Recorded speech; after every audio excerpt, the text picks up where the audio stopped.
Oh hi, welcome back to my channel. Let me present you my 2005 Bentley Continental GT. This car has been abandoned for almost 3 years and it haven't seen a road since 2016. And guess what?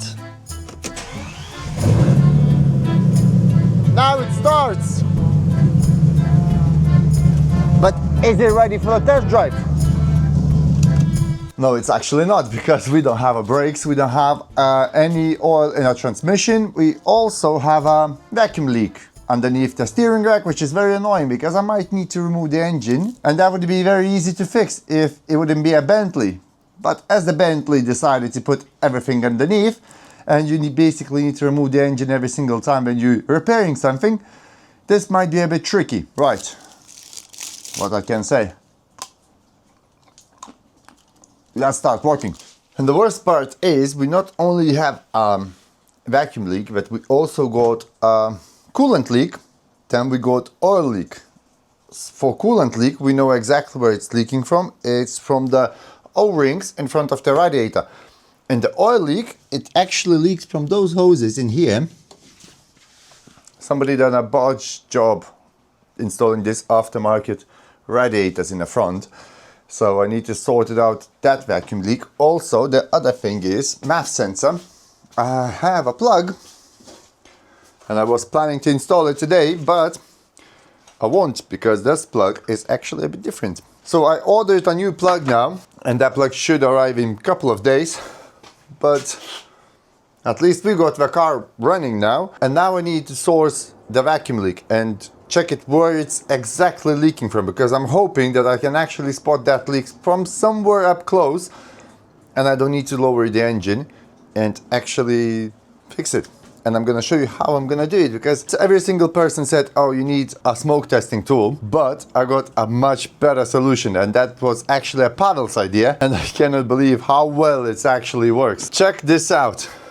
So this is a vape and this is a air blower. So he just attached a vape to a air blower. You can use a compressor if you want, but this one, I mean, works perfectly well. So you're buying just the cheapest vape you can get, and instead of pulling the vape liquid, you're just putting olive oil. And check this out, how it actually works. So you turn it on.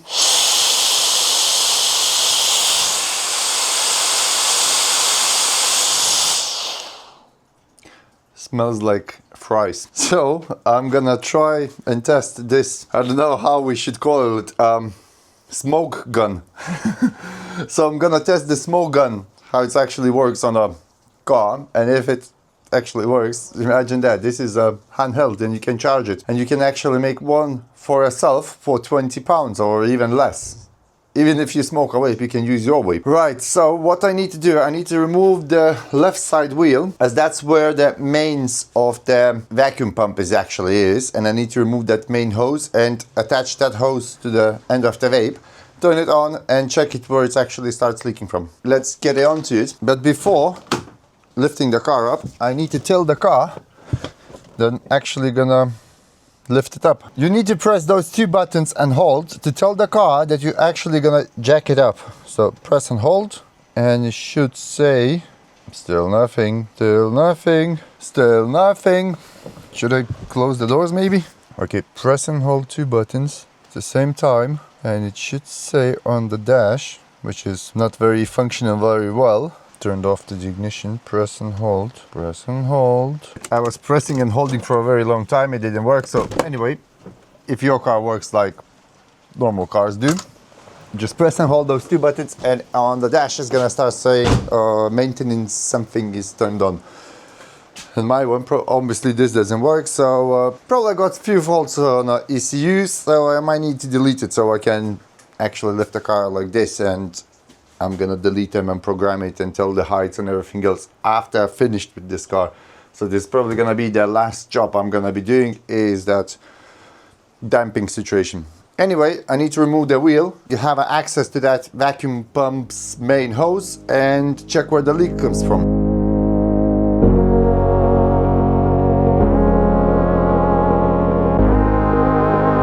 Right, so after removing the wheel, there's a vacuum pump in here, so I need this top hose, which goes directly into the engine bay. I need to remove it and plug it in the smoke gun, or whatever you call it. Let me know down below in the comments, how would you call this tool? So I would say it's a smoke gun. It's your turn now to give it a name to that invention, let's say. We just need to remove this top clamp in here and take it off. Of course, it's not going to be as easy as it looks, because those clamps are quite a nightmare to remove it. I can see that nobody actually touched this in probably 1,000 years. Here you go. Right, so we got our hose removed. Now we can actually put on this tool onto this hose. If this is gonna work, this is gonna be a best invention in the world. Right, turn it on. And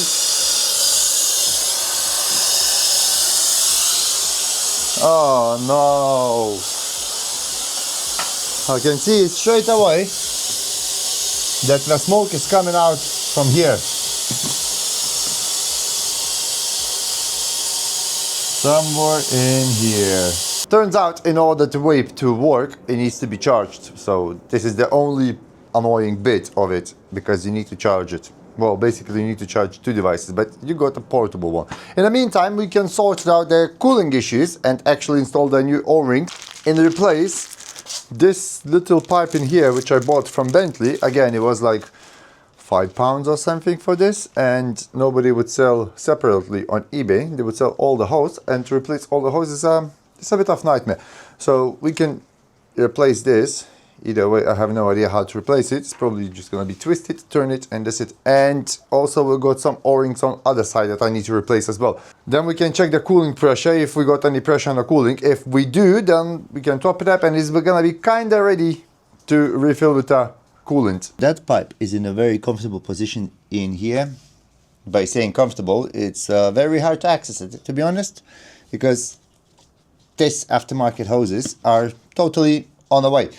So I need to remove this pin, and on the same time I'm gonna repair this hose as well, so it wouldn't actually leak the oil every single time when I start the car. Obviously there's no massive leak, but it still leaks, and nobody likes the leaks.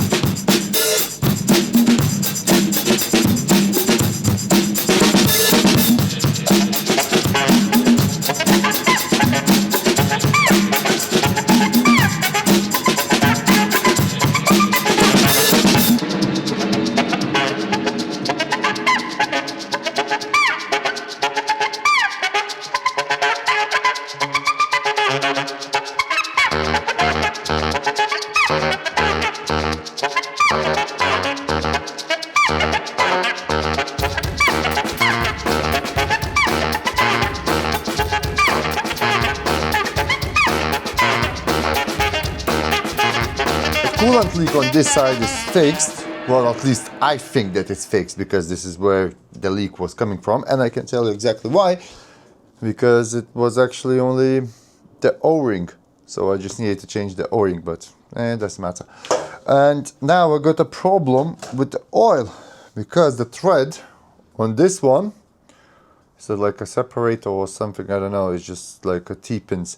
So the thread on this piece is actually damaged, so I need to find the AN connectors, which goes from one hose to another hose, and I now need to not to forget which one goes where. Also, this hose in here was slightly bent, so I managed to actually fix that and put it back how it's supposed to be. So now I just need AN connectors, and I'm thinking if I still got any left from my previous drift car, because I had some. So I'm gonna change them to just a separate connectors, because that connector in here is 3-piece and I need only 2-piece, so it's literally goes in and goes out. I don't know why they installed this radiator in here anyway, but as it is now in here, and I won't need to buy any other radiators, I think it's gonna be fine. The vape has been charged, and I can see that we definitely got a leak somewhere here. And I'm assuming it's gonna be somewhere from underneath the car because I cannot see anything split in here. Oh my god, I really don't want to remove the engine of this car, but I will probably have to because it's supposed to be coming out from that hose as well and nothing comes out. So probably that hose over there is literally split.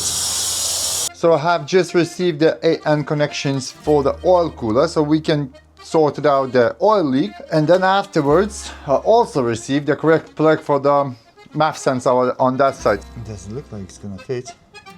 Maybe. Right, so this is a return.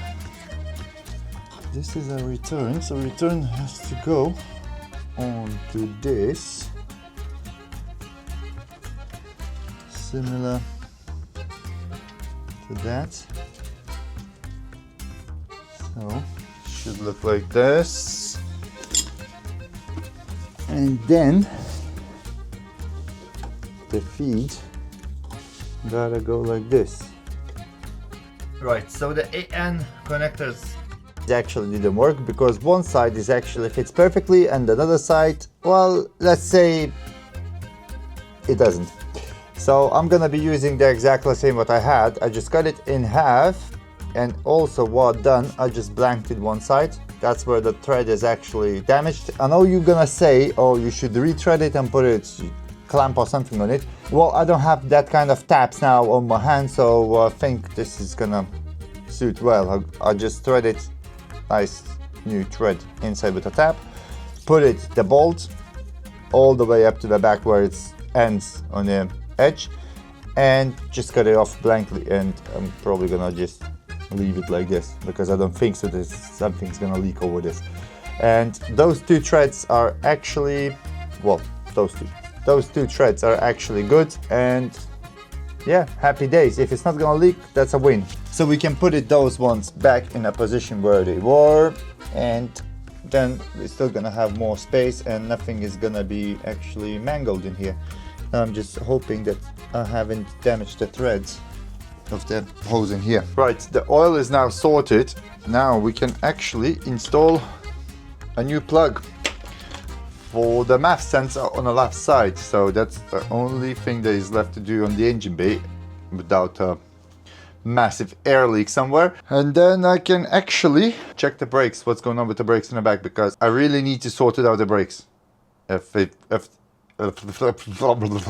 Right, now we can install actually the new plug for the MAF sensor on the left bank. So I'm assuming it's the second bank, bank 2. Yeah, bank 2. As you know, this is actually pretty much toast. So I need to make a note which wire goes where. Rewire the new plug on the old wiring, and then I need to connect again to check where that air leak comes from, because that air leak is quite important, as if I'm not gonna be able to sort it out, that air leak with the engine inside of the car, then I might need to remove the engine once more to sort it out. And that means I cannot do the test drive and I cannot fix the brakes, because if there's no brake pressure, there is no brakes. Right, let's do some wiring work. So the tools I'm gonna be using is a shrink tubes with soldering iron, I think so, inside. So they actually, let's say for example, looking like this. So when you heat it up, they also soldering itself in the middle, and also they shrink. I got the numbers on the plugs. So I just need to follow the numbers and actually just put it into the new plug. I could depin it and put it a new ones, but the problem is one of the pins are actually snapped when I was trying to make them, let's say, even. So I'm gonna cut one wire each every single time so I wouldn't get mixed up, and I'm gonna be putting from 1 to 1, from 2 to 2, and so on. Oh, one is already snapped, so number 5 is already snapped. So let's start with the number 5.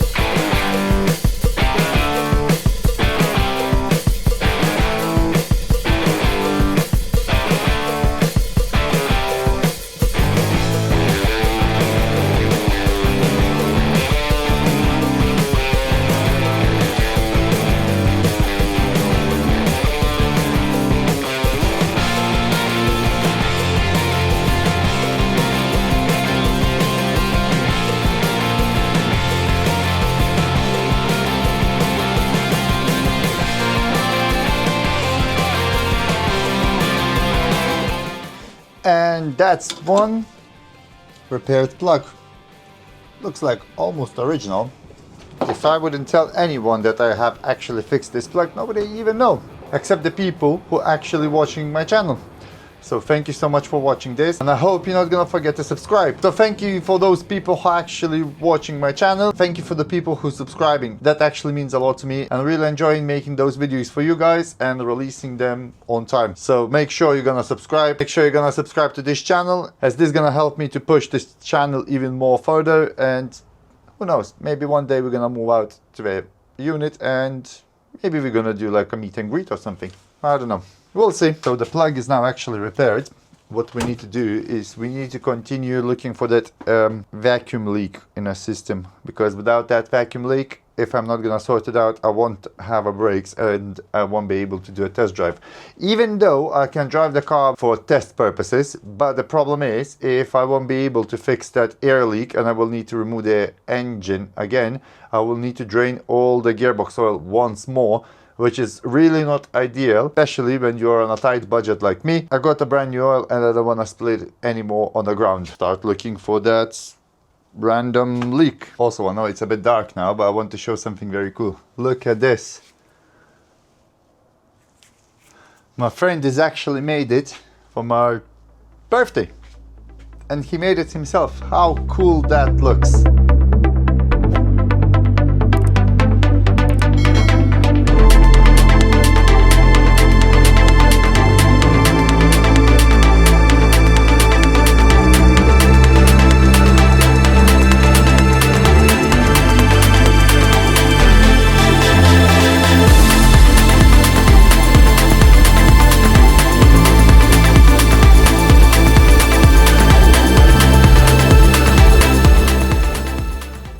So if any of you guys would like to have this kind of cool gadget in your garage, just drop me a comment and I'm gonna try to talk him in to make this kind of stuff for you as well, because I think this actually looks very cool.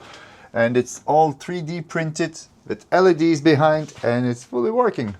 That looks so cool. The vape has that heating element inside, so if you're using for a very long time, it just turns off. So when I told my friend that I need an air leak testing tool, he said, oh, I bought a brand new one and I have never ever actually used it, so you can take my one. So I took this one, and this is gonna work for a bit longer time. So basically with a vape, if you got a small leak, something that you can find it in like 10 minutes, it's totally fine. You can use the vape and you don't need to spend £100 on the air leak testing machine. But if you got a bigger leak, then it might be a bit tricky, or you can buy a lot of vapes and then use it, and then use the vapes. So it's totally up to you. I just need to figure out how this thing even works, because I had some smoke coming out, but it doesn't come up constantly. A lot of smoke is coming actually from underneath the car, and by saying a lot, is actually a lot. So it comes from here somewhere. I know everything is oily, but in process everything is gonna be nice and clean. Just wait. But yeah, I got some smoke coming in here. So I'm assuming that's gonna be from the gearbox side, which is not actually ideal, because that means I will need to remove the engine. So it goes from here. Oh man, and some smoke is actually from here. I even got some smoke in here as well. It's definitely coming from the gearbox. So what I feared most, that I will need to remove the engine once more. I will actually need to remove the engine once more. Yikes.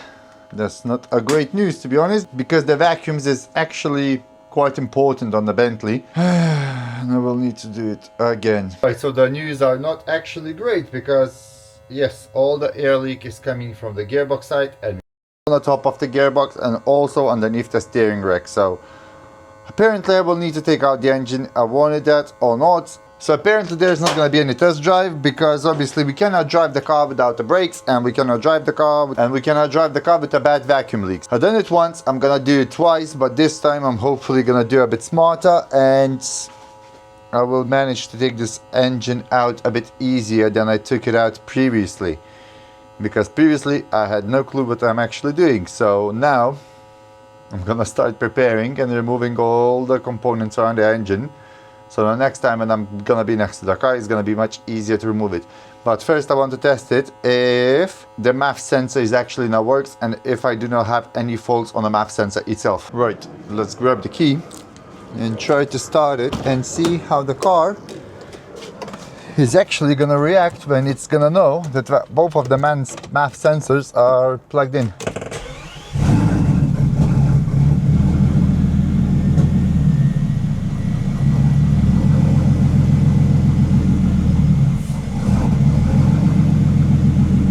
Oh, I don't have I just remember that I do not have intercooler on one side. I still got ambient air temperature sensor, so I still don't have that ambient temperature sensor plugged in because I don't really have it. But apart that, there is no MAF sensor faults or something, and engine control module miscommunication, impossible signal or something like that on a bank 2. So let's read it a bank 2 now and see what it actually has to say. Intake air sensor 3, signal too high, lower limit not reached. So I need to change one of those sensors. I think I already changed it, but I can change it again because I got another 2 or 3 sensors of that. So I can do that, and let's check how it starts now.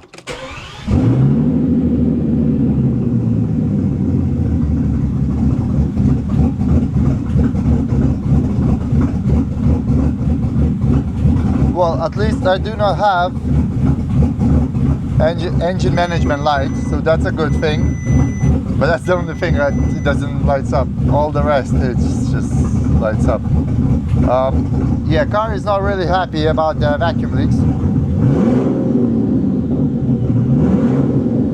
That sounds good.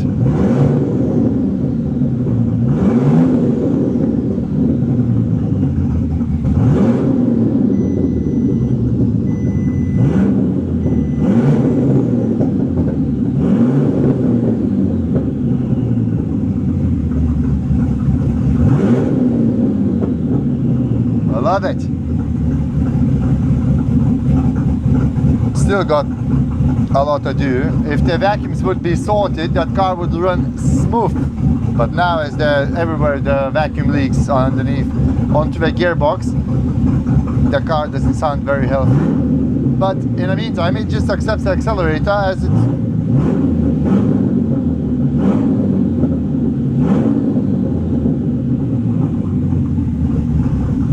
alternator started to charge. It's almost 13.1 volts. So that means the alternator started to work. This probably needs some time to move it. So that's a good thing. What else we can actually check? Car is still rising up. It's getting quite high. Hopefully I'm not gonna have any fires in here. No smoke coming up out of the engine space. This is the longest time that it actually works on its own. After 3 years of standing as a non-runner and 1 month in my hands, actually runs. Well, it starts and it accepts the accelerator. So